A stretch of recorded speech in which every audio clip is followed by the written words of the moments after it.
In today's episode of the Pathway Presents podcast, I got a very interesting guest here with me today. I'm with Fernando, and he's hailing over from the folks over at Guusto. And Guusto.com is, basically what we're going to be deep diving in today.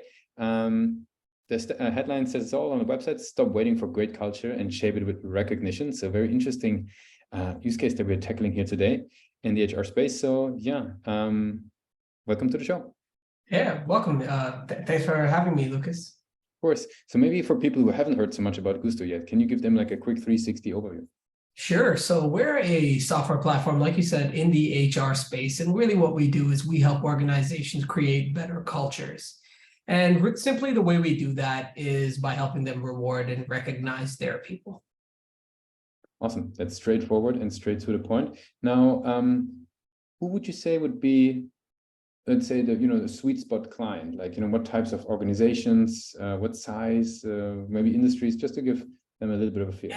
Yeah, certainly. So, it's interesting. Our platform, we can serve a mom and pop shop, and we serve enterprise clients. So there is, we have a free platform offering. And so you could even use our platform to send gifts to a colleague of yours as in a workplace without really any HR intervention. So I just want to stress that is, and we do have some people using that, but to answer your question regarding who we serve. So we serve HR leaders primarily, and that's closely who we work with. But as I said, you could have other people leaders and C-suite managers who use our platform.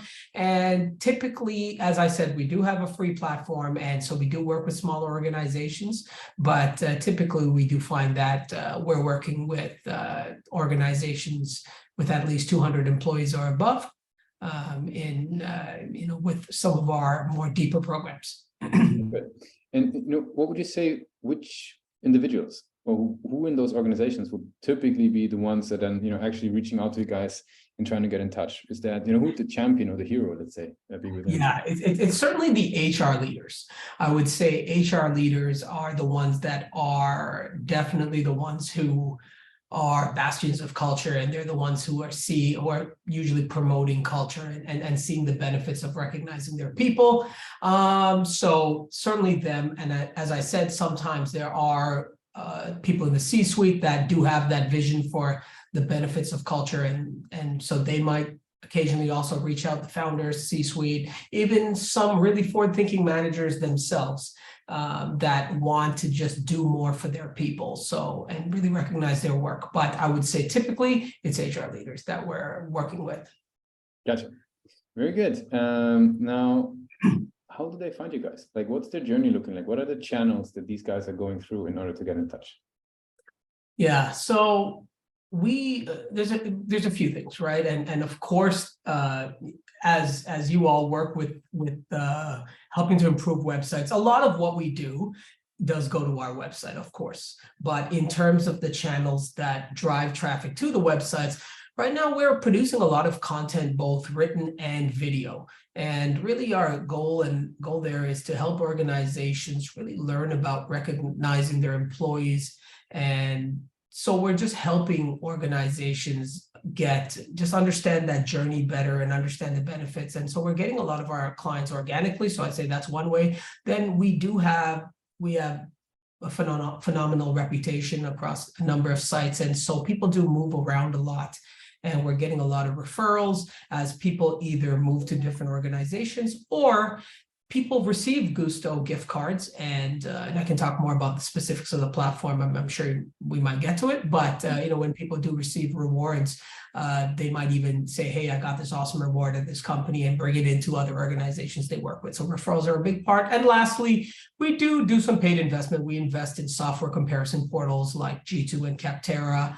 And as I said, we do have a lot of positive reviews. We have over 2,500 reviews, 5-star reviews across all these platforms. Yeah. And so we have a lot of happy clients. And so those portals are places we make investments in. Awesome. Anything you could share for marketers who want to grow their review on G2? It sounds like you guys are being successful with that.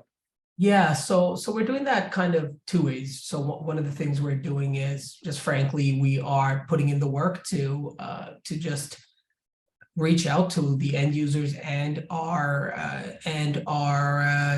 the companies we work with, right? So just to fill in the gaps there, so we work with HR leaders, and then the HR leaders adopt our recognition and rewards platform, and of course the recognition and rewards goes to the employees, the end users, and so we're reaching out to both the end users themselves, with the experience they're having, as well as the HR leaders. And so we have campaigns that we run pretty systematically for generating that. And then, we have different ways of doing that. We have automated video reviews. We have some survey-based reviews. We have a number of campaigns we run around that, but it is something we invest a lot of time into. Very cool. Now, how do you think about the website? Like, what role do you think the website plays in their journey? I think it plays a tremendous role. As I said, a lot of the work we do comes back to the website and landing pages, right? I think I always say, in a primarily digital marketing economy, like, your website is going to be the touch point. I would say there's probably a 1% chance that someone does not either Google you or go on your website before they either reach out to your team or something. Maybe there's the odd referral where they've already used you or something like that, but the website's always going to be part of the customer journey. So actually last year we invested a lot in the website. We migrated to a new CMS. We increased a lot of our tracking and operations, the work we're doing in HubSpot, and we almost redid our entire site. So we've done a lot of investment into the website, huge amount of SEO work, and we're constantly tinkering with things. I have an operations manager on my team, and one of his core mandates is just tinkering with things just to try and get conversions up, right? Like, I think the fundamentals of marketing don't change. Drive more traffic, convert more traffic. And so the website's a big part of converting that traffic. Makes sense. I mean, it's actually cool that you bring that up. Like, if we talk about conversions, is there something that you've learned over the years, when it comes to actually increasing conversions on the page? Any tools, methods, approaches that you find, helpful and useful? Yeah, I think I could talk about this in so many different ways, right? I think the fundamentals are always just clear messaging, right? You want people who are skimming, and people just land there to make sure that they're in the right place. And so as clear and concise as you can make the messaging, and as targeted, then they know they're in the right place, and they can find the information they need to make a decision. Now, we're in a B2B sales, so it's not like an Amazon checkout where it's like, hey, let me buy the thing for $9.99 or something like that. So it is a more considered purchase. And so just having the supporting content, whether that's clear pricing and making sure that that's easy to find, case studies, just clearly how the product works. So I think there's a lot of just making sure that the website information is coming from a place of service, and clearly explaining our differentiators. And then I think one of the biggest things for any conversion is just making sure you have the right entry points at the right place in the customer journey. Whether someone's not ready to buy, let's get them into a webinar. Let's get them the guides they need. Let's get them the content that they can use to have those difficult decisions with their execs to say, hey, recognition is something we need to invest in. Here's, I attended this webinar. Here's this guide of how we can do this. So I think just having those, at different levels of the customer journey, having those, if you use marketing language, like to have CTAs that appeal to people at different parts of the buyer's journey. And then when it comes to the entry point, to make that as frictionless as possible. So I'll give you one very quick example. So this week we're experimenting with, so we have two motions. We have, you can sign up yourself. So you can sign up yourself for the product. It's free. Get started instantly, right? No minimums, no subscription fees, nothing. And you can start sending rewards with no markups to your people, which is awesome. And a lot of people kind of start that way. And then, and I would say larger organizations or organizations with a little bit more of a commitment or a decision point to recognition, or people just want to learn more and rather not play with it themselves. It's a personality thing. They book a demo with us. And so one of the things we've recently added just this week is we're experimenting with, in that demo form, what if they can pick a time to speak with someone immediately, right? So calendar 2-form stage where it's like, fill in the demo. Hey, do you want to book a meeting right now? So that's exciting. And so those are the kinds of conversion experiments we're running, as an example. Super cool. I would like to switch gears a little bit and talk with you about your journey as a marketer. First thing I'm curious about is there's so much content out there, right? Now, with basically endless possibilities to learn as a marketer, where do you personally turn? Like, what's your go-to resources with all the noise out there?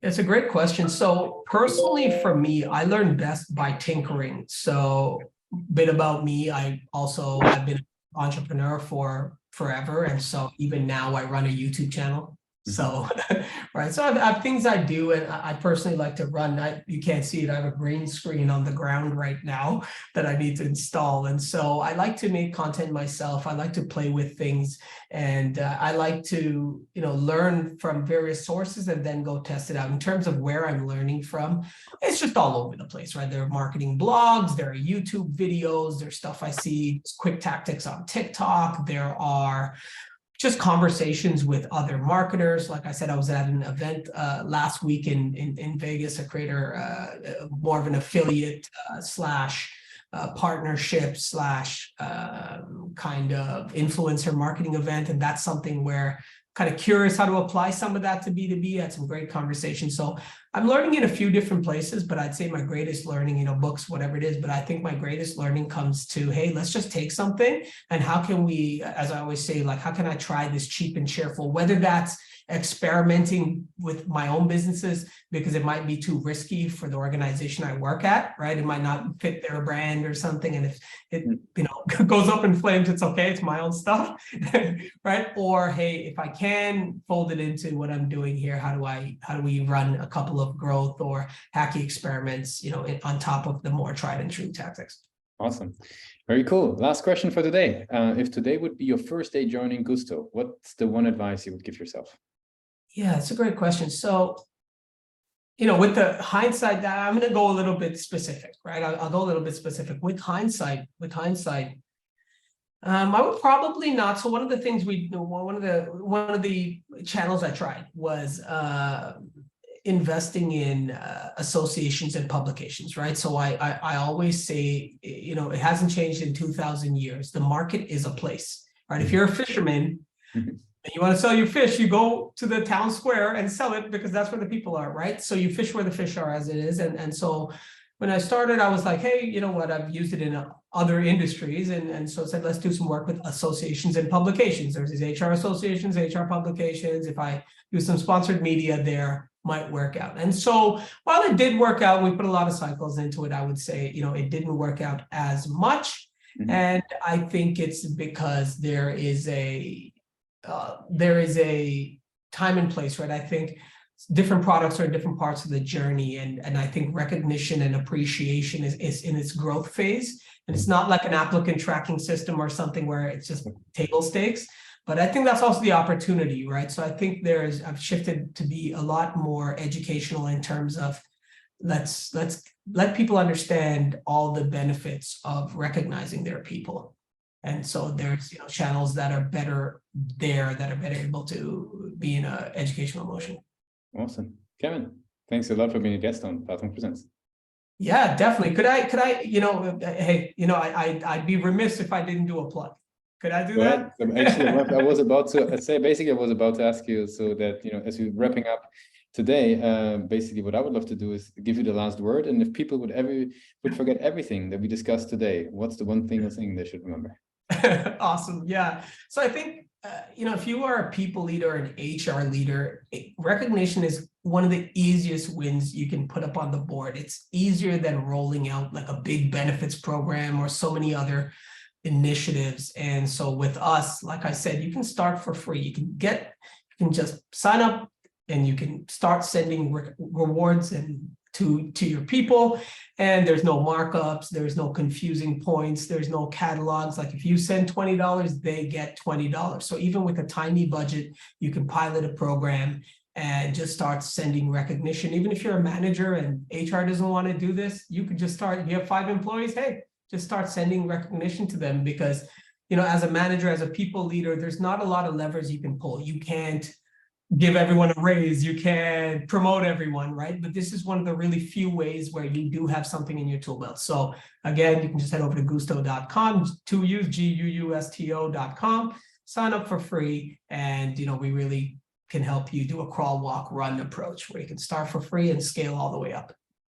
Thanks a lot for being a guest on Path on Okay, Kevin. thank you, Lucas. Looking forward to seeing the episode.